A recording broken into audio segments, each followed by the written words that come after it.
வணக்கம். இது யாம் தமிழர் சேர்க்களம். நான் தென்னன் மெய்மன். மாறும் காலத்தில் மாறாத மதிப்புகளை மையப்படுத்தி பற்றி படர விளையும் தூய தளிர் நெஞ்சங்களின் ஈர்ப்பால் இயல்பாய் வளைந்து நெளிவை நிமிர்த்தி மையத் தெளிவை வென்றெடுத்து செல்வதே எமது நேரான வழித்தடம். இது 2008ஆம் ஆண்டில் நான் எழுதிய ஒரு சொற்கட்டு, நேரான வழித்தடம். இன்றைக்கி நேரான வழித்தடத்தில் போயிட்டுருக்கோமா அப்படின்னா, ஆமாம், நெடுங்காலமாகவே ஒரு சிலர் நேரான வழித்தடத்தில் போயிட்டுருக்காங்க அப்படிங்கிறது தெரியுது. அப்படி போயிட்டுருக்கவங்களெல்லாம் நம்ம ஒப்பிட்டு ஒருங்கிணைச்சு பார்த்தோம்னா, அவங்களுடைய அரசியல் பார்வை கிட்டத்தட்ட தமிழ் தேசிய பார்வையாகவே இருக்குது. அப்படி ஒரு சிலர் நாம் பின்பற்றத்தக்கவர்களாக கொள்ளலாம். அது யார் என்னங்கிறதுல அது தேர்தல் நேரங்கிறதுனால அதை மெல்ல மெல்ல சொல்லுவோம். இன்றைக்கு பதிவில் இந்த நேரான வழித்தடம் எது அப்படிங்கிறத 1985 ஒரு திரைப்பாடல், சொல்லி அடிப்பேன் அடி அடித்தேன்னா நெத்தி அடிதான் அடி அப்படிங்கிற பாடல். அது மிக சிறப்பாக எல்லாராலும் விரும்பி கேட்கப்பட்ட பாடல். இன்றைக்கி அந்த மாதிரி சொல்லி அடிக்கிற நெத்தி அடியான ஒரு செய்தி இருக்குமானால் அது தலைநாள் தான்.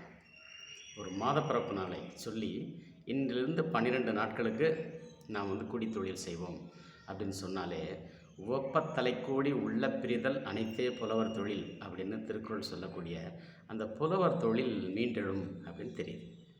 இது தாங்க பாட்டை கட்டுறது. நான் தொடக்கத்திலே சொன்னேன், தமிழ் தேசியத்தில் பொலிவுறு தமிழ் தேசியம் அப்படின்னு ஒன்று இருக்குது. அது இதுதான். அந்த இகழ்வேந்தர் அவங்கள எப்படி நம்ம சேர்ந்து ஒழுகணும் அப்படிங்கிற அறிவுரையெல்லாம் சொல்லும்போது அதை பொலிவு தோன்ற செய்யக்கூடிய, ஆடு பொலிய செய்யக்கூடிய ஆடுபொலி ஆட்டமாகிய பாடு செய்தல். இது கொஞ்சம் தொழில்நுட்பமாகவே தெரியுது, எனக்கே அப்படி தெரியுது. ஏன்னா இது உயிராய்வுகளின் வழியாக தான் முன்னகர்ந்து வந்திருக்குது. அந்த உயிராய்வு ஒரு எல்லையை தொடும்போது இந்த படித்த கயவாளிகள் என்ன பண்ணுவாங்க, அவன் போட்டு மறைச்சிக்கிட்டு அப்படி அப்பாண்டைனாக மாறுவான். அது தமிழ் மரபில் இருக்கிறது மாதிரி. அதாவது தமிழ் படித்தாலும் கொஞ்சம் சூது மேலோங்கி நிற்கும். அந்த வன்கண் சூழ்ச்சியும் வேண்டுமால் சிறிதே அப்படின்னு கோசர்களை பற்றி சொல்கிற இடத்துல இருக்குதுன்னு நினைக்கிறேன். சூழ்ச்சி தான். சூழ்ச்சி முடிவு துணிவைதல், அத்துணிவு தாழ்ச்சியுள் தங்குதல் தீது அப்படிங்கிற மாதிரி அது சூழ்ச்சி. திட்டமிடுதல் சூழ்ச்சி கிடையாது. நல்ல நோக்கத்துக்கு இருக்கும்போது சூழ்ச்சி தேவையில்லை, அது வெளிப்படையான செய்தியாகவே இருக்கலாம். இப்போ நாம் சொல்ல வர்றது என்னென்னா, இப்போ நெருங்கி வரக்கூடிய தேர்தல், அது எத்தனை நாட்கள் இருக்குதுன்னு நீங்களே கவுண்ட் டவுன் போட்டுக்குங்க. நெருங்கி வரக்கூடிய மறைநிலவு நாள் எப்போ, அடுத்து தோன்றக்கூடிய முதல் பிறை எப்போ, அதை இந்த முறை இஸ்லாமியர்கள் அந்த ரம்ஜான் நோன்புக்காக காத்திருந்து பார்த்து சொல்லிடுவாங்க. அதனால் நீங்கள் துன்பப்பட வேண்டாம், பார்த்துங்க. நாங்களும் பார்த்து சொல்லுவோம். 2ஆம் பிறை நாள் நம்ம தொடர்ந்து பார்க்குறோம். அவங்க அதோடு விட்டுருவாங்க, நம்ம விடக்கூடாது. அடுத்து 3ஆம் பிறை நாளும் பார்க்கணும். இந்த 3ஆம் பிறை நாள் பார்த்த உடனே நீங்கள் மறுநாளை சொல்லி அடிக்கணும். இந்த சொல்லி அடிச்சுட்டு, இது தலைநாள், நான் வருகிறேன், இந்த 12ஆவது நாளில் இந்த பாட்டை வென்றதா, நிலவு வென்றதா தோற்றதா நானே சொல்லுவேன் அப்படின்னு சொன்னால் அவன்தான் நம்பத்தகுந்த தமிழ் தேசியன். அப்படி ஒரு தலைமை இந்த தமிழ்நாட்டுக்கு அமைந்தால் மட்டும்தான் நாம் நல்ல நாளில் பொங்கல் வைக்க முடியும். அடுத்த தலைமுறை விழிப்போடு இருக்கும். அப்படிங்கிறதுனால இதுதான் நேரான வழித்தடம் அப்படின்னு சொல்கிறேன். அப்போ இந்த நெளிவை நிமிர்த்துறது யார் அப்படின்னா, அது வல்லுநர்கள் வெளிப்படுவாங்க. அதை நாங்கள் கல்வெட்டுகளில் சில சான்றுகளுக்கு கிடச்சிருக்கு. அதை நேரம் வரும்போது நாங்கள் சரியாக பேசுவோம். ஏன்னா நம்ம ஒரு செய்தியை சொல்லும்போது அது சமகால திறனாய்வு இல்லைன்னா அதை சொல்லாமல் இருக்கிறதே நல்லது. அதுக்காக அதை மூடி வச்சு அது ஒருத்தருக்கும் பயன்படாமல் போகிறதும் தவறு. அதை நம்ம சொல்லிடணும். இப்போ இந்த கடந்து போன அந்த 5 ஆண்டுகளில் அது பேசியிருக்கணும். நாங்கள் எதிர்பார்த்தோம், ஆனால் அது நடக்கலை. அது மிகப்பெரிய இழப்பு. இதனால் அவங்க அடுத்த ஆட்சி வந்தால் அது கொடுமையான ஆட்சியாக தான் இருக்கும். அதனால் வரக்கூடாது, தேவையில்லை. ஒரு 5 ஆண்டு அவங்க எதிர்கட்சியாக இருக்கட்டும். அதுக்கு பிறகு அவங்க பார்த்து தெரிஞ்சு தெளிவு பெற்ற பிறகு வரலாம். ஏன்னா நான் 2008 எழுதும்போது திமுக ஆட்சி தான் இருந்தது. 2011 அது கடல் கடந்து நடந்த இனப்படுகொலையின் தாக்கம் அது இவங்க மேலே பழி வந்தது. அதில் அவங்க பங்கு இருக்குது, இல்லாமல் இல்லை. அவங்களும் எவ்வளவோ கவனச்சிதறல் வேலைகள்லாம் செய்தாங்க. அதெல்லாம் மீறியும் அது நடந்தது. அதுக்கு பிறகு அவங்களுடைய ஆட்சி அகற்றப்பட்டது. 2011 திமுக வரல, 2016 வரல, ஆனால் 2021 வந்தது. எப்படி வந்ததுன்னா அதிமுக சுக்குநூறாக சிதறிடுச்சு. இப்போ அதை ஒருங்கிணைக்கிற முயற்சியில் பலர் ஈடுபட்டிருக்காங்க. அதில் சின்னம்மாவும் ஈடுபடுறாங்க. இப்போ சின்னம்மா வந்து பல கதைகள் சொல்லி அவங்க வந்து அதை ஒருங்கிணைக்க முயற்சிக்கும்போது அவங்க ஒரு தமிழ் தேசிய சார்பாற்றலாக வரணும் அப்படிங்கிற எதிர்பார்ப்பு எங்களை போன்றவருக்கு இருக்குது. ஆனால் அவங்க அதை மறுபடியும் ஒரு திராவிட ஒருங்கிணைப்பாக செஞ்சாங்கன்னா மறுபடியும் தோற்று போவாங்க, அதுவும் உறுதி.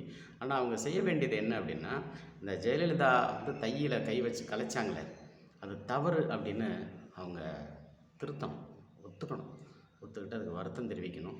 அதோட அந்த 3ஆம் பிறை நாளை கையில் எடுத்து இந்த வல்லபை 4ஆம் நாளில் மாதம் பிறக்கிறது அப்படிங்கிற உண்மையை சொல்லணும். அதற்கு இது நல்ல வாய்ப்பு. ஏன்னா வரக்கூடிய 4ஆம் பிறை நாள் தான் உண்மையான சித்திரை, அதாவது வருடை பிறப்பு. வருடை பிறப்பின் மீது நம்பிக்கை உடையவர்கள் இந்த வளர்பிறை 4ஆம் நாளுக்கு அந்த நாளில் வரலாம். அதுக்கு எப்படி நீங்கள் நடந்துக்கணுமோ தாராளமாக நடந்துக்கலாம். அது மாலை நேரத்தில் கொண்டாடுறீங்களா, பகல் நேரத்தில் கொண்டாடுறீங்களா, காலை நேரத்தில் கொண்டாடுறீங்களா, கோயிலுக்கு போகிறீங்களா, எப்படி வேணாலும் செய்யலாம்.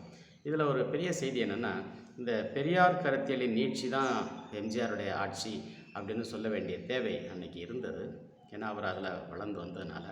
அதனால் ஒரு பகுத்தறிவு தந்தை பெரியார் நூற்றாண்டு நினைத்தோம் அப்படின்னு ஒன்று வச்சு அதில் ஒரு செய்தி அவர் எழுதியிருக்கார். அப்படி எழுதுனதில் நான் திராவிட சமுதாயத்தை திருத்துவேன் அப்படின்னு பெரியார் சொன்னதாக எழுதியிருக்கார். அதை கொஞ்சம் பார்க்கலாம். அதை வந்து அதிமுக கையில் எடுக்கலாம். அதுக்கு எல்லா உரிமையும் அவங்களுக்கு இருக்குது. அதிமுக அது உருவான காலத்துலேருந்து அது சிதைஞ்சு சுக்குநூறான காலத்துலேருந்து இன்றைக்கி வரைக்கும் அது தமிழ் தேசிய சார்பாற்றலாகத்தான் இருக்குது அப்படிங்கிறதுக்கு பல சான்றுகள் இருக்குது. ஏன்னா அதிமுகவை நம்பி தான் தமிழ் பல்கலைக்கழகம் உருவாக்கப்பட்டது. இப்போ தமிழறிஞர்கள் யாரை நம்பினாங்க, யார்கிட்ட கோரிக்கை வச்சாங்க அப்படின்னா எம்ஜிஆர்கிட்ட தான் வச்சுருக்கிறாங்க. அவரும் செய்திருக்கிறார். அவரும் தான் ஒரு நடிகன், தான் தலைவன் இல்லை, முதலமைச்சன் இல்லை அப்படிங்கலாம் தெரிஞ்சாலும் வேறு வழி இல்லாமல் ஒரு ஆட்சியை உருவாக்கிவிட்டு ஒரு தமிழ் அறிஞனை அந்த இடத்துல உட்கார வச்சு அவர் என்ன செய்வாரோ அதை செய்ய சொல்லி தமிழ் பல்கலைக்கழகத்தினுடைய முதல் துணைவேந்தர் ஐயா வ.ஐ. சுப்பிரமணியம் அவர்களுக்கு சொன்னார் என்பது எங்களை போன்றவருக்கு தெரியும். அது நம்பத்தகுந்த செய்தியாகவே இருக்கிறது. அவர் தான் மத்திய அரசாங்கத்திடம் சென்று இந்திரா காந்தி அம்மையாரிடம் தமிழ் பல்கலைக்கழகத்துக்காக ஒப்புதல் வாங்கி வந்தார் என்பது உட்பட எங்களுக்கு தெரியும். அப்போது நடந்த அந்த பேச்சு எப்படின்னா, establishing Tamil university is a shot against national integration அப்படின்னு அந்த அம்மா சொன்னதாகவும், no madam I am telling you as a Congress man it is not என்று அவர் சொன்னதாகவும், அவர் வாய்ப்பிறப்பாக என்னுடைய ஆசிரியர் ஐயா கணபதி ஸ்தபதி அவரை நான் பதகன பிறந்த சென்னை இந்த 2026ஆம் ஆண்டுலேருந்து சொல்கிறேன். ஏன்னா ஒரு ஆசானுடைய பெயரை தமிழில் மாற்றிய அன்பு மாணாக்கன் அப்படிங்கிறது என்னுடைய விருப்பம். அது காலம் ஏற்றுக்குதோ இல்லையோ எனக்கு அது கவலை இல்லை. நான் அந்த சொல்லலை, பிழைக்கவும் இல்லை. அதனால் நான் சொல்கிறேன். அவர் எங்களுக்கு சொன்னதான் சொல்லிவிட்டு என்ன சொன்னார்னா, வாய் சுப்பிரமணியம் இந்த வரைபடங்கள் வடிவமைக்கக்கூடியவங்ககிட்ட அவங்க எதை பார்த்து பயப்படுறாங்களோ அதை செய்யுங்கோ அப்படின்னு சொல்லியிருக்காரு. அவர் என்ன சொல்கிறான்னு புரிஞ்சுக்கிறக்கே 2-3 நாள் ஆயிடுச்சு. அவங்க எதை பார்த்து பயப்படுறாங்க, நேஷ்னல் இன்டகிரேஷனுக்கு எதிரானதுன்னு பயப்படுறாங்கல்ல, அதனால் அதை செய்யுங்கோ அப்படின்னா எப்படி செய்கிறது தெரியலையே அப்படின்னா, தமிழ்நாட்டு வரைபட வடிவிலே நிலம் கொடுங்க அப்படின்னு அரசுக்கு கோரிக்கை வச்சு அதை எம்ஜிஆர் கொடுத்தாரு. 1000 ஏக்கர். அதை இவர் முதல் 3 ஆண்டுகள் அடுத்த 3 ஆண்டுகள் வளர்த்து ஒப்படைக்கும்போது பரதன் பாதுகாத்த பாதுகையை போல் ஒப்படைக்கிறேன்னு எழுதி வச்சுட்டு போயிருக்காரு கல்வெட்டில். கல்லெழுத்து, அதை கல்லெழுத்துன்னு சொல்கிறார், கல்வெட்டுன்னு சொல்லக்கூடாது. அவருடைய மொழியில் அது கல்லெழுத்தாக பதிவு செய்துட்டு போயிருக்கார். ஏன் எப்படி சொன்னான்னா, நாளைக்கு அப்படி சொன்னாலாவது இதை காப்பாற்றிடுவாங்க அப்படின்னு தான். ஆனால் அதை திமுக அரசு அதை ஒன்றும் பெரிய கேடு செய்யுதுன்னு சொல்லிட முடியாது. அந்த நிலம் அதெல்லாம் வந்து பறிபோனதெல்லாம் ஜெயலலிதா ஆட்சியில் தான். குடிசை மாற்று வாரியத்துக்கு இடம் கொடுத்தது, அதுக்கு முன்னால் தென்னை பண்பாட்டு மையத்துக்கு இடம் கொடுத்தது, அதுக்கு பிறகு மாவட்ட ஆட்சியர் அலுவலகம் அமைக்க இடம் கொடுத்தது, பிறகு மரகத பூங்காக்கு இடம் கொடுத்தது. இதெல்லாம் இப்போ கடைசியாக திமுக வந்து தன் பங்குக்கு கணிசமான பகுதியை அருங்காட்சியகத்துறைக்கு கொடுத்து சோழர் அருங்காட்சியகம் வைக்கிறதாக சொல்லிட்டு போயிருக்கு. இதெல்லாம் தப்பு. அந்த 1000 ஏக்கருங்கிறது இந்த தமிழ்நாட்டு வரைபட வடிவிலான ஒரு வளாகமாக இருக்கணும் அப்படிங்கிறத பிற மாநிலங்களும் முடிஞ்சால் இதை பார்த்து செய்யுங்கன்னு தான் அவர் சொல்கிறார். ஏன்னா ஒரு மாநிலத்தின் தனித்தன்மைக்கான அறிவு முயற்சி அப்படிங்கிறது தமிழ் பல்கலைக்கழகம். அப்போ அறிஞர்கள் வந்து இதை விரும்புகிறாங்க. அப்போது இந்த தேர்தலுக்கு பிறகு அமையக்கூடிய அரசு என்ன செய்யணும்னா, ஒரு தொகுதிக்கு ஒரு தமிழ் பல்கலைக்கழக கிளை அமைக்கலாம் அல்லது தனி நிறுவனமாக அமைக்கலாம். அப்படிப்பட்ட நிறுவனம் எப்படி இருக்கணும் அப்படிங்கிறத நாங்கள் ஒரு தமிழ் தேசிய அரசியல் பார்வையில் சொல்கிறோம். இப்படி தான் அது அனைத்து மகளிர் தமிழ் பல்கலைக்கழகம் என்ற பெயரோடு அது வரணும். அப்போ மகளிர் மட்டும் படிக்கக்கூடிய தமிழ் இருக்கான்னா இருக்குது. அக இலக்கியங்களே ஆண்களால் படிக்க முடியாது. ஏன்னா படித்தா இந்த பொருள் வந்து அவங்களுக்கு புரியாது. அது என்ன அக இலக்கியங்கள் எடுத்துக்காட்டாக சொல்லணும்னா, எனக்கு தெரிஞ்சவர் இப்போ நான் கற்றுக்கிட்டு சொல்கிறதுனால சொல்கிறேன். அகநானூறு, நற்றிணை, குறுந்தொகை, ஐங்குறுநூறு, கார்40 இவ்வளோ போதும். இதோட அந்த ஒரு 100 ஏக்கர் இடம் இருந்தால் போதும். அதுக்குள்ளே ஒரு யானை பாசறையும் ஒரு காளை மன்றமும் இருந்தால் போதும். மீதி எல்லாம் தமிழில் இருக்கிறது தெரியும். ஏன்னா இந்த யானை எப்படி தமிழை புரிஞ்சிகிட்ருக்கு, அது எப்படி செங்கோல் தன்மை இருக்குது, அதில் தான் பல செய்திகள் இருக்குது. அதே மாதிரி காளை மன்றம் இந்த நாள் எடுக்கணும்னா இதில் தான் அந்த முன்தேர்குறவை பின்தேர்குறவை அப்படின்னு சொல்லிட்டு ஒரு மன்னனுடைய உருவம் ஒரு தோற்றமாக, ஒரு மயக்கமாக, ஒரு இலக்கண வடிவமாக தெரியுது அவங்களுக்கு. அதை வந்து அவங்க உறுதிப்படுத்துகிறாங்க. உறுதிப்படுத்தும் போது இவன் தனக்கானவன், இந்த தேர் மன்னன் தேர், இது கொண்கன் தேர் அப்படின்னு எல்லாம் கண்டுபிடிக்கிற ஆற்றல்லாம் பேசப்பட்டிருக்கு. இதுதான் இது. நான் திரைப்படங்களை சொல்கிறேன்னா அது எளிமையாக சொல்லணுங்கிறக்காக தான் இலக்கியங்களுக்குள்ளே ஆழமாக இருக்குது. அப்போது இந்த சொல்லி அடித்து இந்த நாளை கையில் எடுத்து ஒரு அரசியல் பேசக்கூடிய தமிழ் தேசியம் இப்படி தான் அமையும். அப்போ திராவிடத்தில் இருக்கவங்க தமிழ் தேசிய சார்பாற்றல் ஆகலாம்னா தாராளமாக வரலாம். நாங்கள் வரவேற்கிறோம். வந்து உங்களுடைய கடமையை பங்களிப்பை செய்யுங்க. அது அப்படி வரும்போது இந்த அதிமுக தான் முதல்ல வரும். திராவிடம் பின்னால் வரும். அதாவது திராவிட கட்சிகள் மற்ற அமைப்புகள் அந்த சமூக சீர்திருத்த இயக்கமாக இருந்த திராவிட கழகம் உட்பட கடைசியாக வந்து தான் ஆகணும். அதில் வந்து மறுப்பு ஒன்றும் இல்லை. பாஜக போன்ற கட்சிகள் அடிப்படையில் புரிஞ்சுக்கல. அவங்க புரிஞ்சுக்கிட்டாங்கன்னா இந்நேரம் தமிழீழ விடுதலை வாங்கி கொடுத்துட்டு தமிழ்நாட்டில் வந்து நாங்கள் தனியாக நின்று ஆட்சி அமைக்கிறோன்னு அமைச்சிருக்கலாம். ஏன்னா அவங்களாம் குழந்தைகள் இல்லை, அவங்களுக்கு எல்லாமே தெரியும். அவங்க செய்யலை அப்படிங்கும்போது அதை விரும்பலை, பிடிக்கலை. நம்ம திரும்ப அவங்கள்ட்ட போய் நம்ம கேட்கக்கூடாது. அதனால் நம்முடைய நேரான வழித்தடம் என்பது சொல்லி அடித்தல். இந்த சொல்லி அடித்தலின்படி கடந்த பாட்டையில் தலைநாளை சீமானும் கடைநாளை அந்த நடிகர் விஜயும் தெரிஞ்சோ தெரியாமலும் தொட்டிருக்காங்க. நான் தெரியாமல் தொட்டாங்கன்னு நான் சொல்ல மாட்டேன். ஏன்னா நாங்களே 10 ஆண்டுகளுக்கு மேலே வெளிப்படையாக பேசிகிட்டு இருக்கோம். அதுவும் யாரையும் வச்சு பார்க்குறல்ல, தூக்கி எறிஞ்சு தான் பேசுகிறோம், எடுத்தெறிஞ்சு தான் பேசுகிறோம், முடிஞ்சால் புரிஞ்சுங்கன்னு சொல்லி தான் பேசுகிறோம், தொட்டுப்பாருன்னு சொல்லி தான் பேசுகிறோம். இதெல்லாம் ஒரு புரிதல் வரணுங்கிறக்காக தான். இல்லை இந்த அதிகாரிகள்லாம் காது கேட்காத மாதிரி செவிடு மாதிரியே நடந்துப்பாங்க. அதுதான் பெரிய கொடுமை. இவங்கெல்லாம் வந்து ஐயோன்னு போவான், அம்போன்னு போவான் அப்படின்னு பாரதியார் சொல்கிறார். நான் சொல்லலை, நான் அப்படி போக சொல்லலை. நல்லா இருங்க, சாப்பிட்றதுக்குள்ளே இதை பேசிட்டு போங்க. அதுவும் போக சிலர் வந்து தங்களுடைய அறியாமை மட்டுமே முதலீடாக வச்சு அதை முன்னிறுத்தி அரசியல் பண்ணுறவங்க இருக்காங்க. தமிழ் தேச தளத்தில் இருக்காங்க. எனக்கு தெரிய இந்த தை முதல் நாள் தமிழ் புத்தாண்டு என்ற சட்டம் வந்து பேசப்படலை, வந்ததே தவிர பேசப்படலை. ஆனால் அந்த அம்மா கலைச்ச பிறகு அது பேசப்பட்டது. அப்படி பேசப்படும் போது அதில் உண்மைத்தன்மையை பேச விடாமல் ஐயோன்னு கத்துன கோஷ்டி முழுக்க பார்த்தா சித்திரை கோஷ்டி தான். இந்த சித்திரையை தமிழ் புத்தாண்டுன்னு சொல்லி சோதிடத்தை சொல்லி பேசின பின்னடைவுகள் இருக்கு பாருங்கள் சமூக வலைதளங்கள். அது வரம்பு மீறி போச்சு, கடல் கடந்து போச்சு. எல்லாரையும் பட்டியல் போட்டு வச்சுருக்கோம். யாருன்னு சொல்லலை. ஒழுங்காக திருத்திங்க. வரக்கூடியது இந்த சித்திரையை நீங்கள் வருடை பிறப்பாக வரவேற்று வல்லபுரை 4ஆம் நாளுக்கு கொண்டு வாங்க, தேங்காய் உடைக்கலாம். இவ்வளோ தான் இன்றைக்கி செய்தி. இதில் நான் சொல்கிறது 1980களில் வந்த ஒரு கிளிஞ்சல் திரைப்படத்தின் பாடல் ஒன்று. மைதடம் வெளியாட மோகனமாய் தினமாடும் மயக்கம் தரும் மன்னவனின் திருவுருவம். இது ஒரு கற்பனை அப்படி வருது. ஏன் மோகனம் இந்த சுற்றுலாம் வரும்போது மன்னனுடைய உருவம் வந்து உங்களுக்கு மயக்கமாக தெரியுதுன்னா அப்போ இலக்கணம் மயங்கியிருக்கு. இப்போ அந்த இலக்கணம் தெளிவாக தெரிஞ்சிச்சு. 12 நாள் 20 நாட்கள் இதுதான் நம்முடைய அந்த விழுமியம். இது அரசியலாக பேசுகிற துப்பும் துணிச்சலும் இளைய தலைமுறைக்கு வரணும். அது வராதனால அது எப்படி நடந்துருச்சுன்னா, இந்த மெரினா போராட்டத்தினுடைய கடைசி நாள். இப்போ சசிகலாமாலாம் அரசியலுக்கு வந்து முதல்ல சொல்லணும். இந்த மெரினா போராட்டத்தினுடைய கடைசி நாளில் என்ன நடந்தது? அன்று இரவு தடியடி நடத்த முதலமைச்சர் ஓ பன்னீர்செல்வம் உத்தரவிட்டாரா? பன்னீர்செல்வம் அவர்களே சின்னம்மா உத்தரவிட்டாங்களா? என்ன நடந்துச்சு? ஏன் இரவோடு இரவு அந்த கூட்டத்தை கலைச்சிங்க? ஜல்லிக்கட்டு போராட்டம் வெற்றி பெற்றும் தமிழ் புத்தாண்டு வெற்றி பெறாமல் போனதுக்கு காரணம் யார்? இதெல்லாம் நீங்கள் சொல்லிவிட்டு அரசியல் பண்ணுங்கள். இல்லைன்னா தொடக்க நிலையிலே நீங்கள் வேட்பாளரை நிறுத்தாதீங்க. நீங்கள் கொஞ்சம் அப்படியே ஒதுங்கிடுங்க.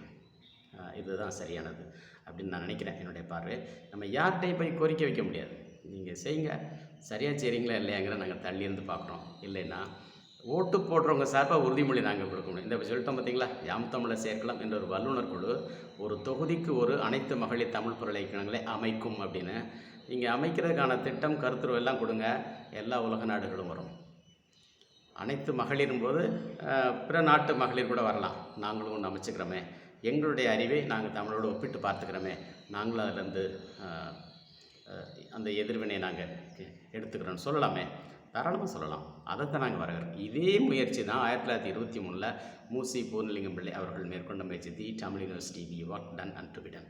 அதே தான் இப்போ 2026 வருது. The Tamil university the work to be done அப்படிங்கிறது தான். The done and to be done. The Tamil university the work done and to be done 1926. இந்த ஒற்றை புள்ளியில் நாம் அறிவு தளத்தில் முன்னகர்ந்தால் தமிழ் தேசியம் என்பது மிக மிக மிக சரியான பொருத்தமான அரசியல் கருத்தியல். இதை நீங்கள் புரிஞ்சுங்க. அழுத்தம் திருத்தமாக தமிழ் தேசியம்னு சொல்லணும். இப்போ நிறைய பேர் அதை விளக்கம்லாம் சொல்கிறாங்க. முன்னால் இந்த தமிழ் தேசியம்னு பேசினவங்களாம் கூட இப்போ அழுத்தம் திருத்தமாக சொல்ல தொடங்குறாங்க. இதில் இந்த ஒற்று மிகுதல் அப்படிங்கிறது அது பேச்சு வழக்கு தான் ஒரு செந்தமிழும் நாப்பழக்கம் சொல்கிற மாதிரி எல்லாருக்கும் வந்துடாது. இப்போ எனக்கெல்லாம் கூட நான் அந்த பயிற்சி கிடையாது. ஏன்னா நான் பேசுகிறதுல நிறைய பிழை இருக்கும். எனக்கு நான் இந்த செய்தியை எடுத்து சொல்கிறதுக்கு ஒரு தன்னலம் இருக்குது. அது திருப்பணி முறை. இந்த திருப்பணி முறைங்கிறது இந்த விபிஜி ராம்ஜி மாதிரி இல்லை, அது விபிஜி ராவன்ஜி தான். உலகம் ஊமையா உள்ள காலையே பலகலை பயன் பாங்குற தாங்கிய இலகி இன்று நான் என்று மொழிக்கலாம் தலைமையாம் தமிழ் தாயினை போற்றுவாம். இந்த பாடல் ராவண காவியத்தின் முதற் பாடல். புலவர் குழந்தை எழுதிய பாடல். புலவர் குழந்தை அவர் இந்த நூல் எழுதின காலத்தில் முதல் முனைவர் பட்டம் தமிழிலே வந்தது ஏசி செட்டியார் அவருடைய அந்த யாப்பிலக்கணம் பற்றிய ஆய்வுன்னு சொல்கிறாங்க. இதெல்லாம் நம்ம இனிமேல் தான் நம்ம தேட வேண்டியிருக்கு. தேடி பார்த்தோம்னா இன்னொரு அரிய செய்தியாக 1957 வாசுபா மாணிக்கனாருடைய ஆய்வில் அவர் கொண்டு வந்த விழுமியங்கள் இதெல்லாம் இந்த அனைத்து மகளிர் தமிழ் பல்கலைக்கழகத்துக்கு பெரிய அளவில் பயன்படும். இது போதும். இது விதைக்கிற விதை. ஒரு தொகுதிக்கு ஒன்று இருந்தால் இவங்களாம் என்ன செய்வாங்கன்னா, அந்த யானை பாசறை காளை மன்றங்களை வச்சு இவங்க வானத்தையும் நிலவு போக்குவரத்தெல்லாம் பார்த்துட்டு இந்த 3ஆம் பிறை நாள் என்னைக்குன்னு சொல்கிற வல்லுநர்கள் அதிலிருந்து வந்தால் போதுமானது. உலகம் தொழில் கேட்கும், உலகம் கேட்கும். அவங்களும் சரி பார்த்துக்குவாங்க. என்ன இதோட கண்ணாடி தான் நிலமகள் கருத்தியல்.